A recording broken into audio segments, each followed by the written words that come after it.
Good evening. I'm Felicia Malelli, the Board Chair of New Jersey Public Health Innovation Political Action Committee.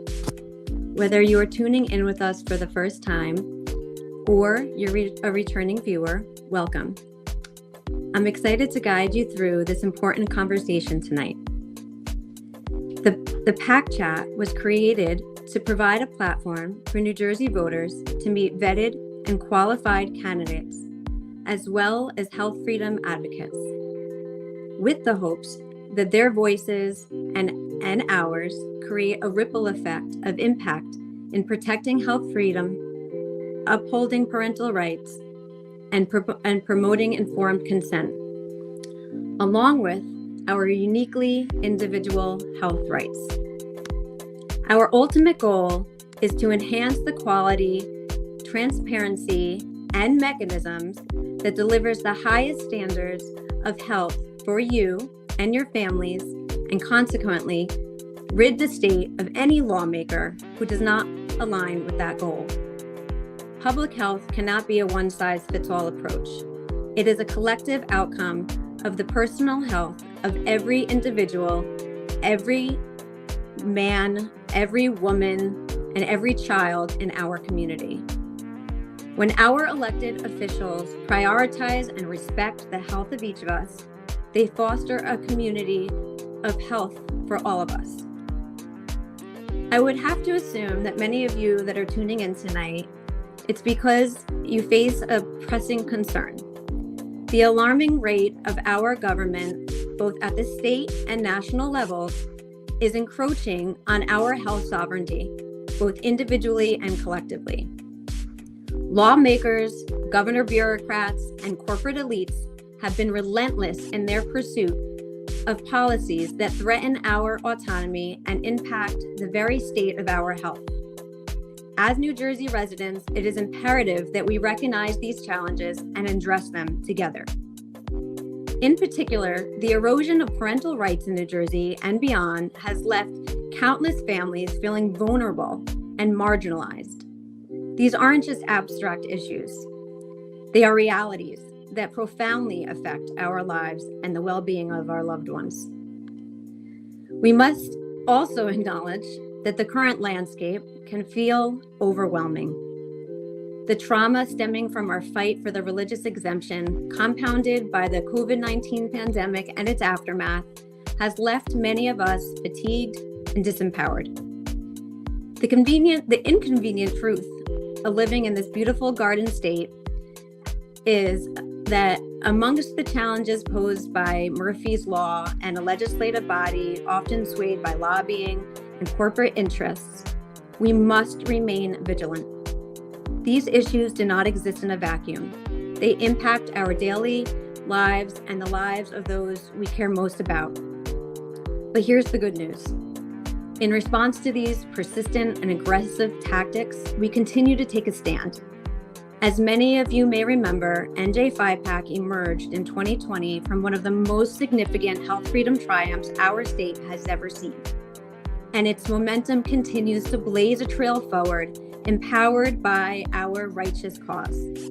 Together, we understand that when we show up, unite, and act with logic and persistence, we can achieve remarkable success. For those of you who have been following our work, we hope you recognize our unwavering commitment to this cause.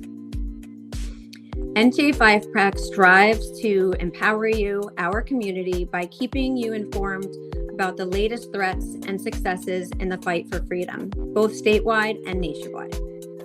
We aim to arm you with knowledge, resources, and tools so that you can open doors to advocate for yourselves and your family.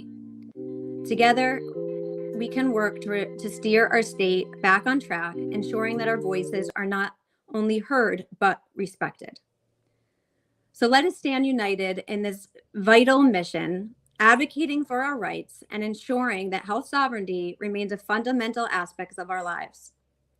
Thank you for being here. And before we dive into tonight's discussion and introduce our special guest, let me remind you to please visit our website, njphipac.org, and consider a contribution.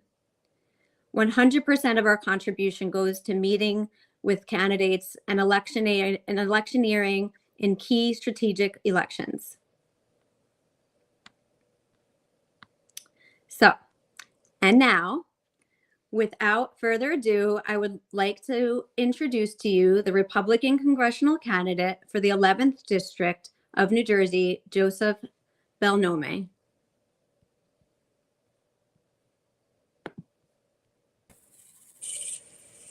Hello, Felicia. Hello, everybody. Hello. Thank you for being here with us tonight. For those who are unfamiliar with the parameters of Congressional District 11, this district includes Morris, Essex, and Passaic counties. So we're excited to introduce to you to the NJ5PAC community and are so grateful that you had the time to jump on with us tonight. I'm going to hand over the microphone to you because one of the biggest reasons for having you on tonight is to let our viewers know who their options are and a little bit more about you. So if you could start off with who you are, your professional life, things personally about yourself outside of politics. So outside of politics, so I'm 49 years old, single. My parents immigrated here from Sicily. I'm a first generation American here. My dad was a bricklayer, a union bricklayer. I became a union bricklayer. He was a bricklayer until he had an injury that retired him. Soon after that, I left being a bricklayer and worked for the Township of Belleville. That's where I live, and that's where I grew up, in Belleville, New Jersey. And I started working for the Department of Public Works, and now I work in the building department, and I'm a code enforcement officer. Excellent. So what would you say was the catapult that brought you to decide to run for Congress, and why now? Well, so Trump came down that escalator and, the things he said resonated with me, and I've been very, very involved in that since. Now, so I'm a Republican. I've been a Republican. In my township, I am in the Republican committee, Essex County Republican Committee, and I'm a district leader. And as far as politics, I've worked on some local campaigns for mayor and Board of Ed. And I never really had thought for running. But then, I felt that Trump running, and during his administration, I felt that he opened my eyes to a lot of things. I felt that our government was being weaponized. Somehow, okay, so I got to this point. Last year, as you know, I ran for state senate. Mm-hmm. Now, even that, I wasn't even thinking of running for office or for our local legislature. I didn't even know much about it. But I got my primary ballot in the mail, the sample ballot. So you look at it to see who's running, which you usually don't even know who they are for the state legislature. And it was blank. So I made a decision to run a write-in campaign, which I only had a few days to do before the election, between the primary sample ballot and the election day. So I was able to win that. I was able to get enough people to come out and write my name down on the ballot. It's very hard to do that. And, people spell your name wrong, they put it in the wrong spot, or whatever the reasons are. But I did win that. And then I understand. Sometimes you want to blame the party. Why didn't you put someone up? Well, someone didn't decide to run is one thing. And, if the party ends up, asking people to run, they're kind of, they have to help that person, like, hey, you asked me to run, I need support. And they probably just felt it was not a winnable district. So I came along and I ran. And I believe that I earned a lot of respect in the party, someone who just came as an outsider, decided to run, and I campaigned my butt off, like I didn't just want to be a name on the ballot. I made it a mission to tell people, show people who I am. I mean, I had about 6 towns I had to get my name out there. And, unfortunately, it was a year that there was no governor on the ballot. There's no president on the ballot. So it's a very low turnout year. And in a district where there's 89,000 registered Democrats and about like 15,000 registered Republicans, they did consider it impossible, but I never treated it that way. And I had a really great turnout. I got like half the Republicans out. My opponent got like a small, like maybe 17,000 votes out of our 89,000. And that was last year. So what catapulted me to this year, I never really wanted to run for Congress either. I mean, this is even bigger thing. They're like, people are like, why don't you start low? I don't know. I never really wanted to start high either, but here I am. Now I'm very aligned with Trump. This is a year that there's going to be a big turnout. Trump's on the ballot, so it's more favorable to me. And in this district, as far as congressional compared to the state legislative district, it's easier actually. The electorate is more, it works out better. It's still a hard race, and I have a tough opponent, but that's what brought me here today. Yeah. Okay, great. So there was a question that you're in District 11. Your running mate is Mickey Sherrill. I just wanted to add that, when I met Joe I think the first time I met you in person was when you accepted our invitation and joined us at our gala. So you were present for that and got to meet many people who care about this issue as well. I'm sure, through COVID and the time that, if I know you follow us pretty closely. But in addition to that, do you have any life experiences or personal testimonies that you can share that may have shaped your positions for health freedom and parental rights? Yeah. Well, by the way, that was a very wonderful gala, and I really appreciate getting your endorsement last year. And I was surprised to be at a table with mostly Democrats too, because we all kind of live in a bubble sometimes on whichever party we are at, and obviously this is a nonpartisan issue for many people. But getting to my my life experience, my uncle, he's gone now. We lost him back in 2014.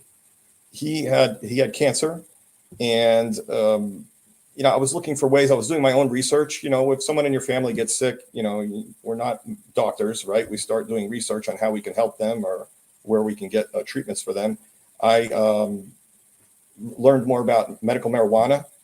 And I know some people were talking about it could be a cure. I didn't really buy into it being a cure, but definitely had medical a purpose, something that could give him some comfort.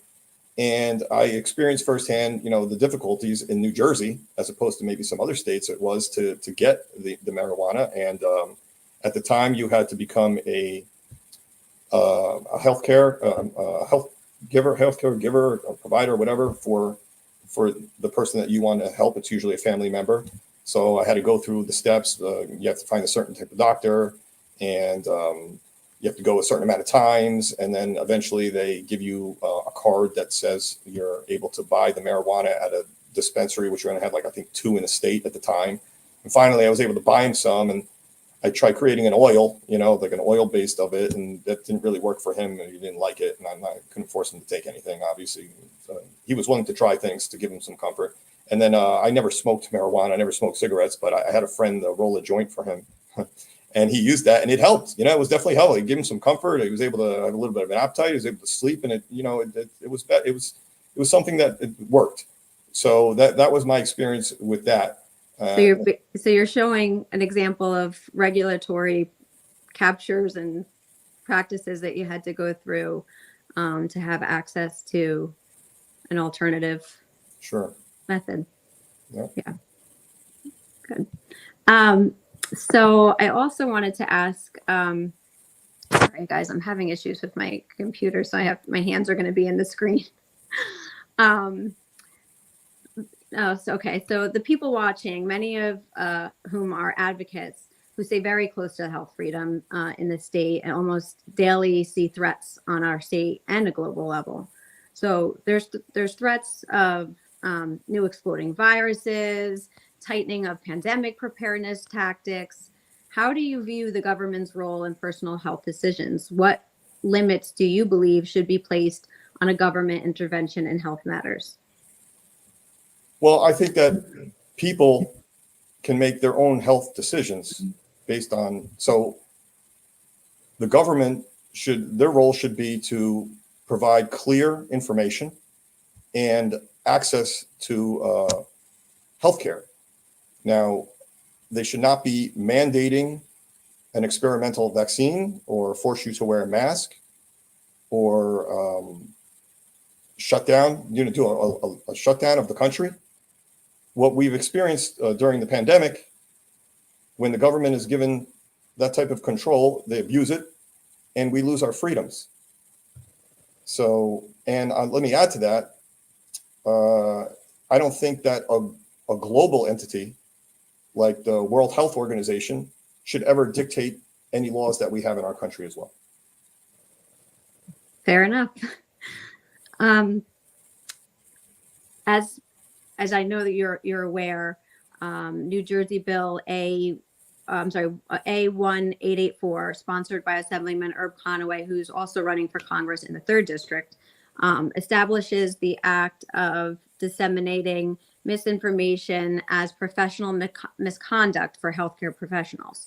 Just yesterday, another example, that's the bill, but just yesterday I wanted to add that fluoride in water was ruled by a federal judge to pose unreasonable risks to children.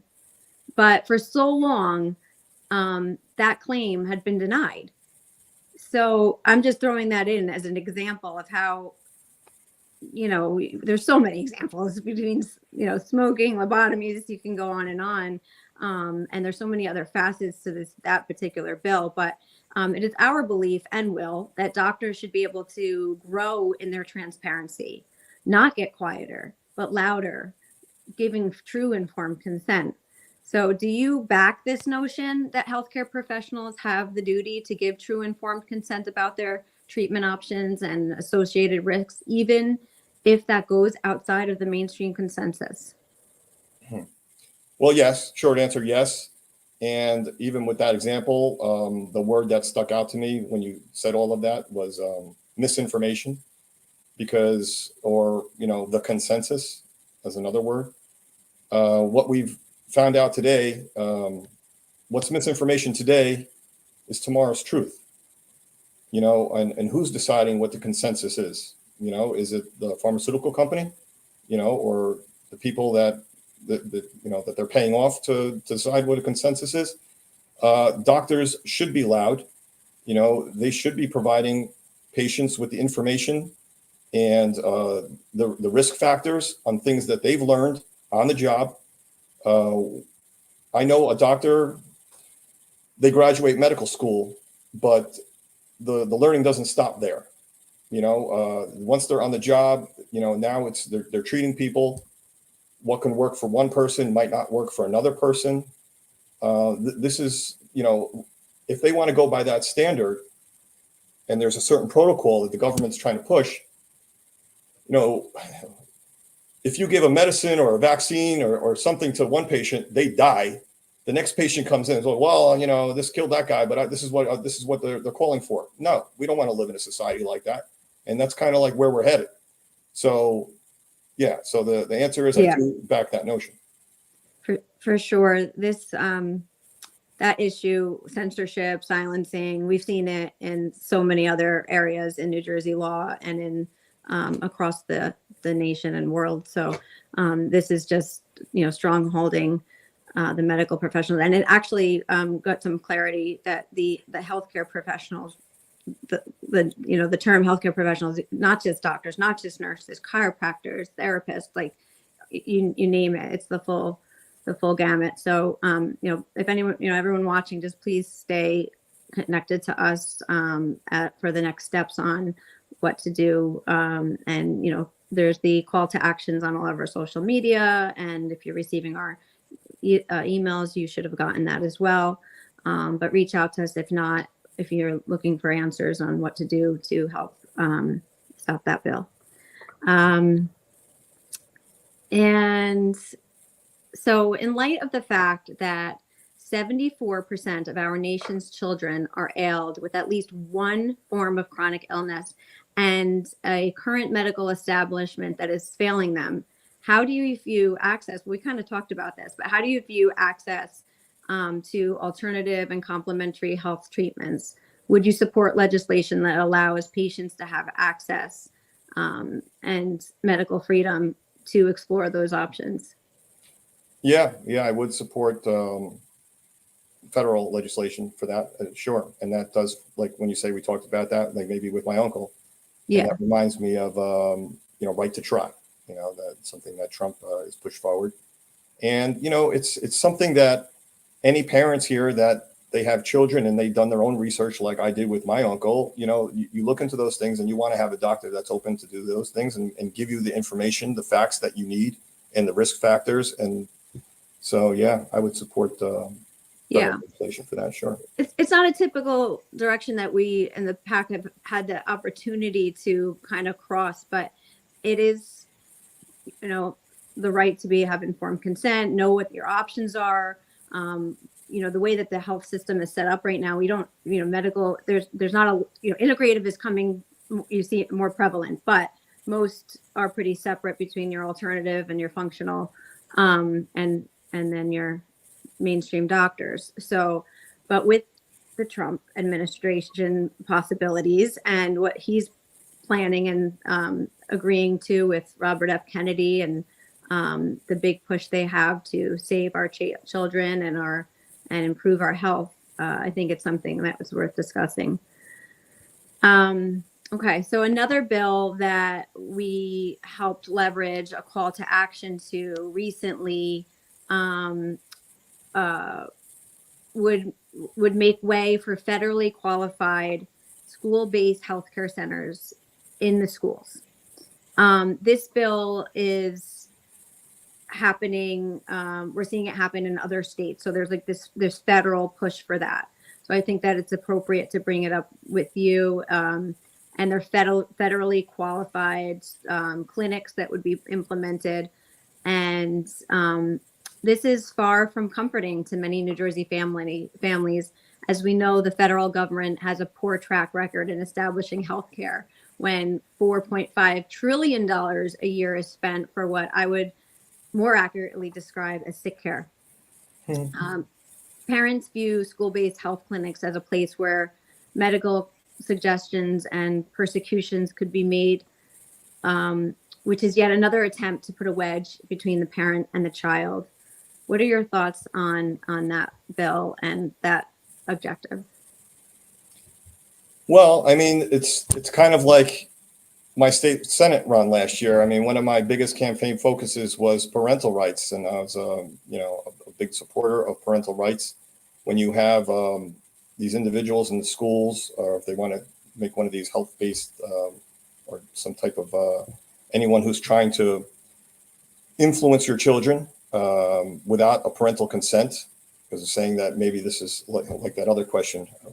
That's the consensus, or there's children are not able to make these type of decisions, and their parents need to be involved. Your brain is not fully developed until you're 25 years old, and I know that some parents are not 25 years old yet. They have children in school, but at least it would be an adult's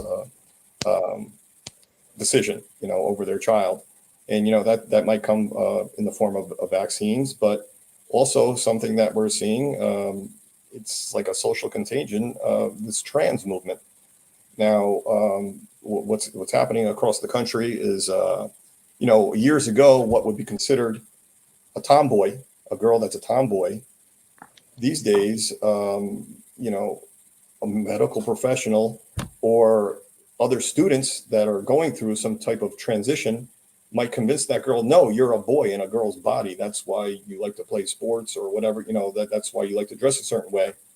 And what's happening is with this social contagion and with the assistance of these school, school guidance counselors, doctors, who knows, or teachers, or whatever they're trying to figure out with these kids, asking them what's their gender and all this kind of stuff. That child is, and they want to keep the secret from the parent, and they might start some kind of, gender affirming care. Maybe start that girl on a hormone.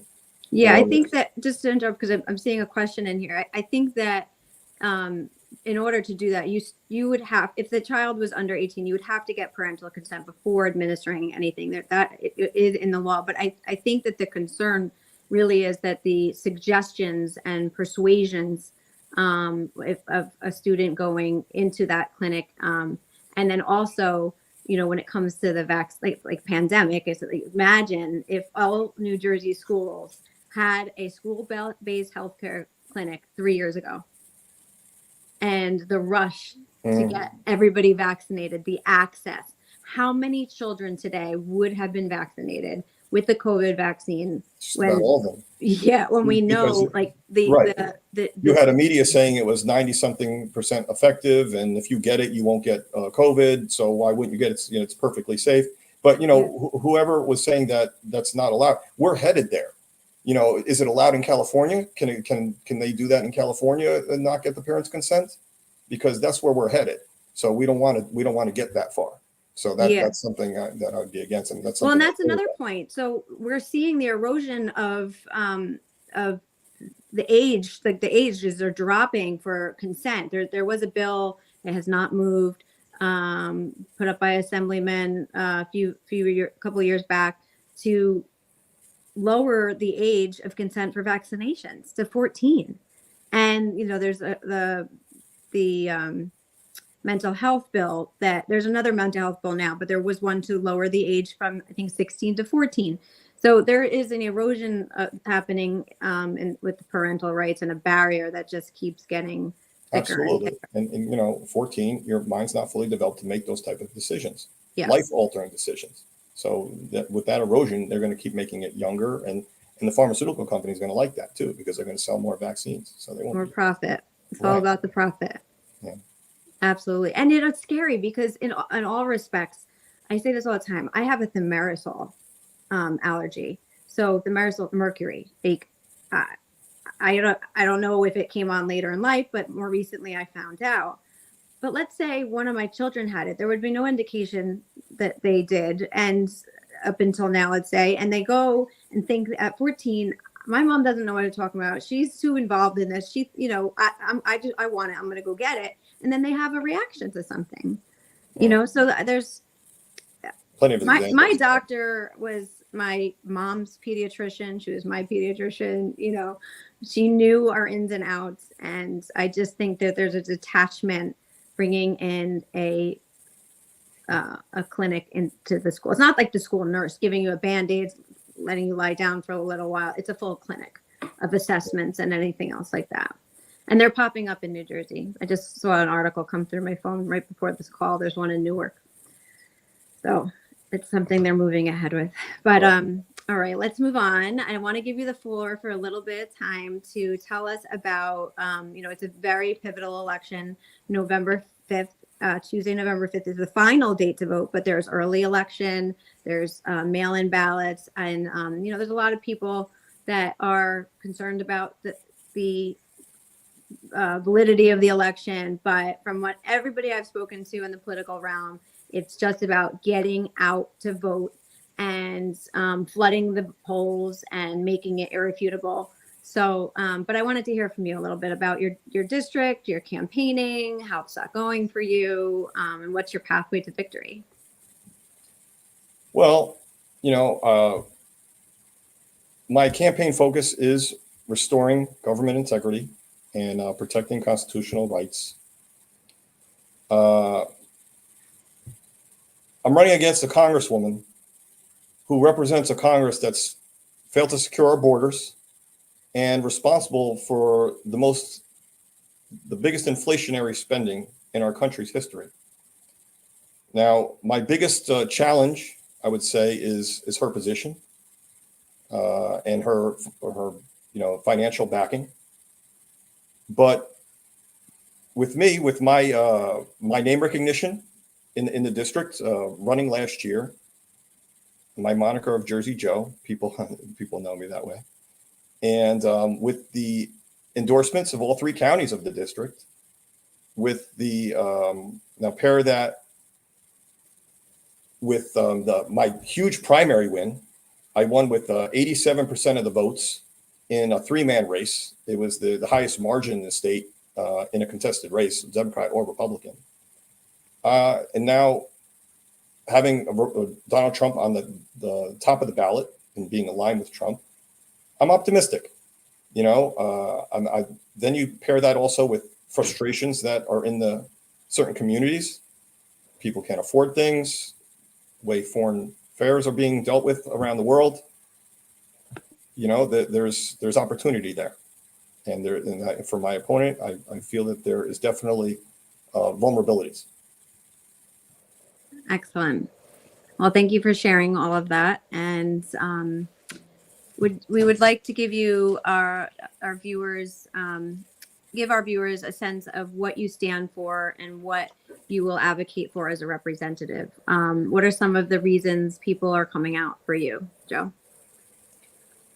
Well, not to be repetitive, but to restore integrity, because people have lost trust in our government, in all facets of our government. There's in our justice system, in our borders, the way they're putting Americans last.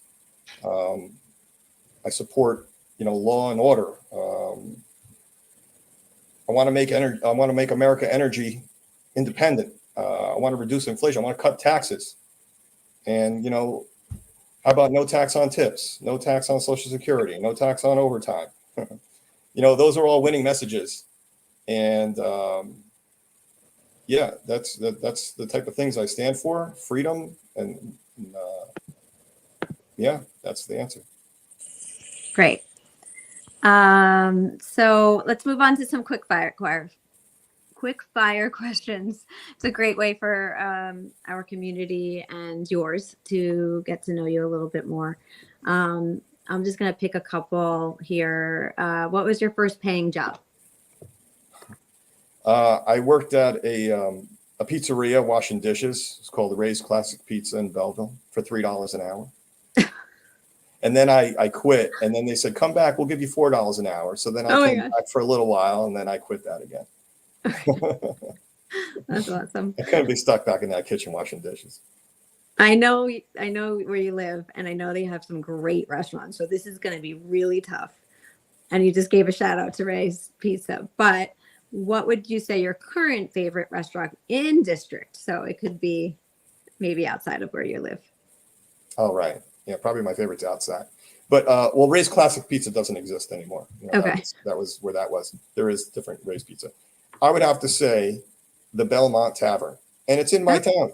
And, it's a historic spot. It's a landmark location. Belmont Tavern. The food's great. It's hard to find a seat, so it's an easy answer. That's great. Here's a fun one. What was the last TV series you watched? The full series, I'd probably say The 100. I don't know if you've ever heard of it. I think it was a Netflix series.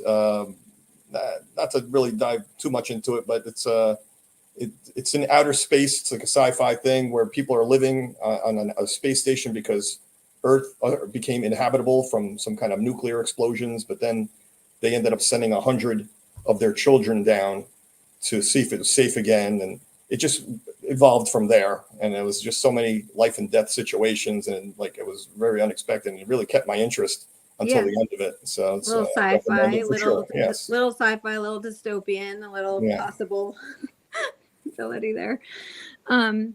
Okay. So lastly, we always end with this question. I think it's probably the most important, but what does medical freedom mean to you?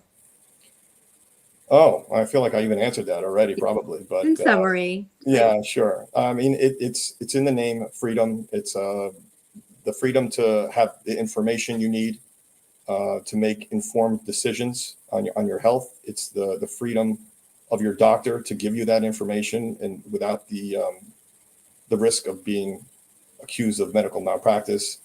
And it's the freedom of not being forced to take an experimental vaccine or any type of protocol that the government deems you need without your consent.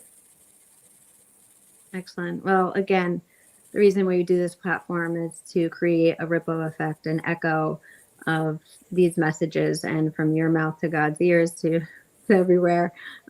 We hope that with this work that becomes a reality, continued reality. So we have run out of time, and I wanted to thank you for, on the behalf of myself and my board of NJ5PAC, and again, thank you for your voice, for your time, and we wish you the best of luck with your race. Let's tell people how to learn more about me. Oh, yes. Okay, please do that. So hopefully your viewers can, you see my votejerseyjoe.com is where you can visit my website. Hopefully you like what I said and want me to win. You can make a donation tonight, and you can learn more about me. And please come out and vote.